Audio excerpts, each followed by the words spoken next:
ماه نور و رحمت و غفران کجا هستی؟ بیا ماه شوق و لذت ایمان کجا هستی؟ بیا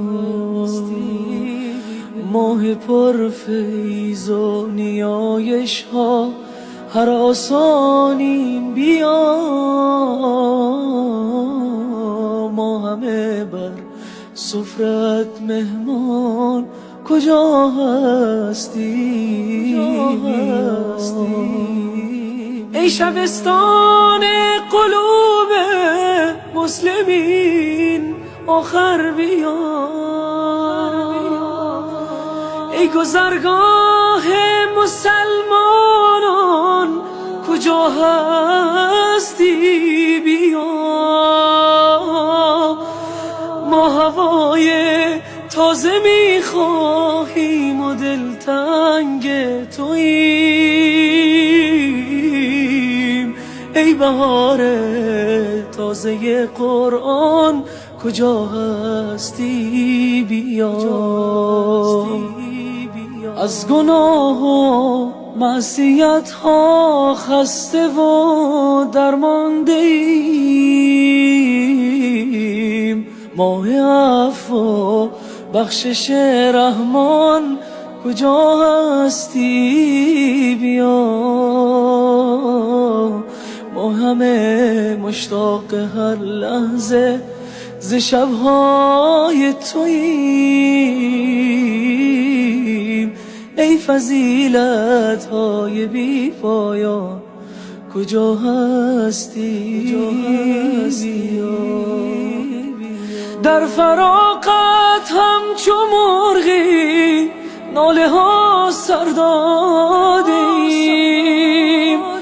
ما چو شمعی در غمت سوزان کجا هستی؟ بیا ای مه نیکان بیا و دست شیطان را ببند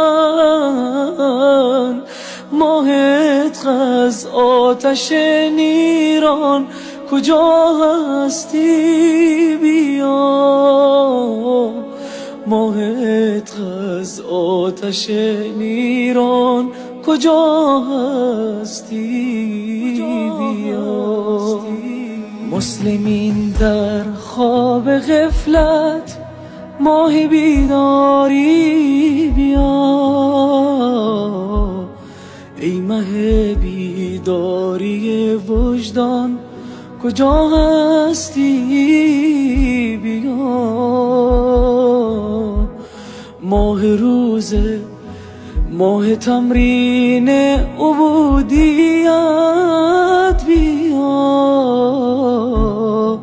ماه صبر و ترک هر عصیان کجا هستی؟ بیا ماه صبر و ترک هر عصیان کجا هستی؟ بیا ای شب قدرت شب تجدید پیمان است و ما پر از درد و تویی درمان کجا هستی؟ بیا شوق افطار و سحرگاهت به سر داریم بیا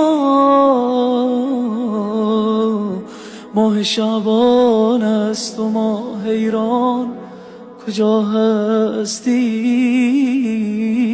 بیا